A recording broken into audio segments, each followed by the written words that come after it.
just because, right? We really want to honor our pastors today. We really want to acknowledge the accomplishment of 20 years in ministry. So we're going to have a few people come and speak and just share a little bit about Pastor Paul, Pastor Roxanne, and what God has done along their journey in time and destiny. So Daniel, can you be the first step?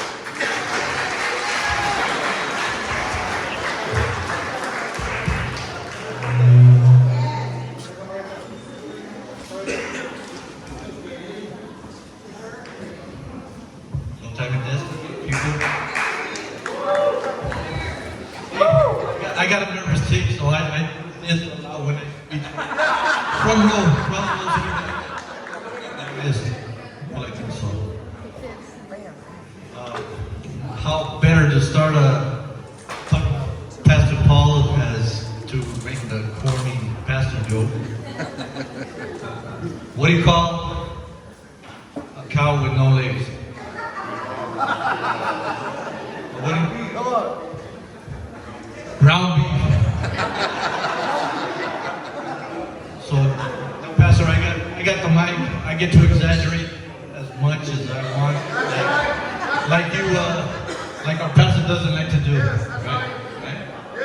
So, I've been coming to Time and Destiny since 11, so we do the mathematics there. Pastor Paul always like to put another 3-4 years on it, but it's been 12 years. It says 15, but. When I first came, I was on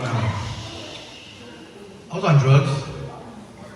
He likes to say I was on gangs too, but I was on drugs. I was one of those that just lived doing drugs, and I had a daughter, and I never really had time for her. I mean, I gave her whatever the love a drug addict could, but when I came, I was barely getting out of a detox, so. I had a Prop 36 class, and when I got out, I didn't know nobody but drug dealers, and this comes as a surprise, I didn't have no friends. So, I still don't, but, you know what I mean? So, but anyways, I didn't know what else to do. I mean, all I had was that class, and I'm like, what do you do other than singing than just for me, just to get high? So, one day I asked my class, and I go, and there was this one guy that was always, I don't this guy's on one. I don't know why they didn't drug test him, but I asked him. I asked everybody, but he was the one nodding off and on. He's like, I got somewhere you can go from 7 to whatever. Sometimes he goes a little bit longer than normal. There's a pastor over here. Come on. Really? He's all, yeah, I used to sell drugs to him. When? Hopefully not last week or something. No, before he was a pastor. So, well, you got me intrigued. I go, let me go check it out. So, pastor, I went there, and first day being pastor, I saw him, he preached his heart out like always. And he's being Pastor Paul. I'm like, you can have fun in the Lord? I mean, the way he was, I didn't know that. I was raised up other church that wanted to say nothing, I mean, but they were pretty serious. But when I heard him, I'm like, hey, I gotta keep on coming. So when I started to keep on coming, but as he knew, he didn't know me. No, I didn't want to be known. I just came, like you said earlier on. I didn't want to know nobody. I just wanted to come, and like I said, I just wanted to learn and get myself better when I wanted my daughter back. And I did. I came in class. I just came in while worship started, and I left before worship started, so I never got to know him until later on. I came up to pastor. I came up to both pastors. I go, I got a daughter. They took her out of state without my permission, and I want to get better. And they helped me out. And when it was time to go to court, Pastor Paul wrote this anointed letter. Anointed letter. I looked at this letter, and I looked at the letter and read it. I looked at Pastor Paul, I'm like, judging by your sermons, how in the heck do you conjure up these words together? And I'm like, blew my mind. I mean, he's doing me a solid, and I'm over here offending him. So I took the letter, and I went to court. I was battling, and I gave him all the stuff. I was doing everything. I mean, whatever, the whole 9 yards I was doing. So when the judge read the letter, Pastor thinks highly of you. So you want me to call him to see if this is all true? I got him on speed dial. And she just said, go get your daughter. You got both.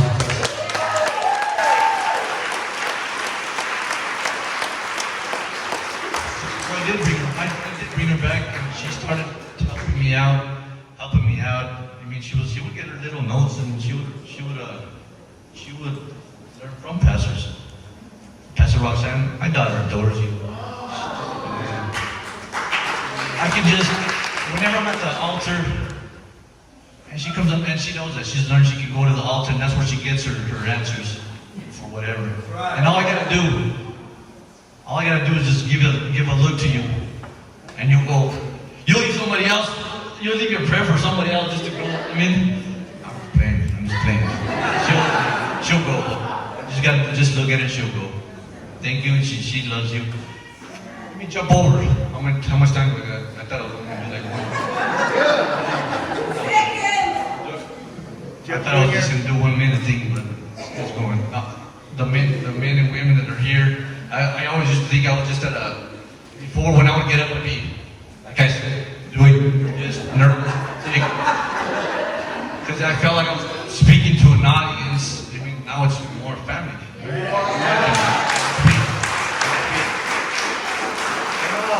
Jumping over to now, to when Pastor left church, when they both stepped down. And it blesses my heart every time Pastor says the story. This happened on the Sunday service. I didn't have a conversation with him until Thursday or Wednesday. I don't remember what day it was. But when I did speak to him, he asked me, "What are you gonna do?" And I looked at him. I'm just waiting for you. Your answer. What do you mean? What my answer? I just want to know what are you gonna do? I was like, it's only in my mind. 3 days. You mean I'm just waiting to see what you're gonna do? I go, you ain't gonna leave. Your job ain't done.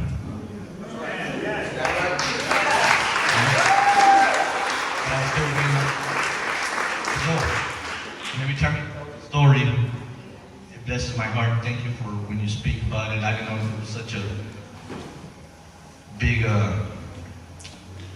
that helped you out on your decision to come back to being a pastor, come back to your family, your ministry, and going forward. Thank you.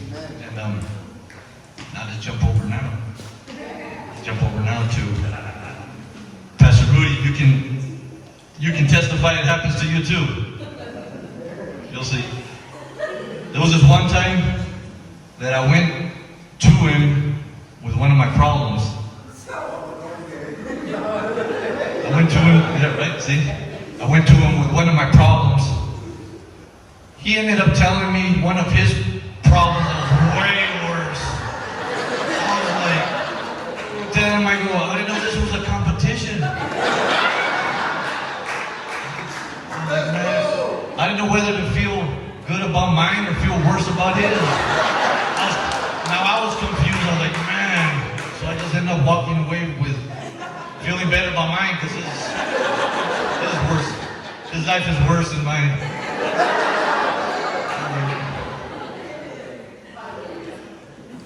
And I'm glad that I get to make you laugh.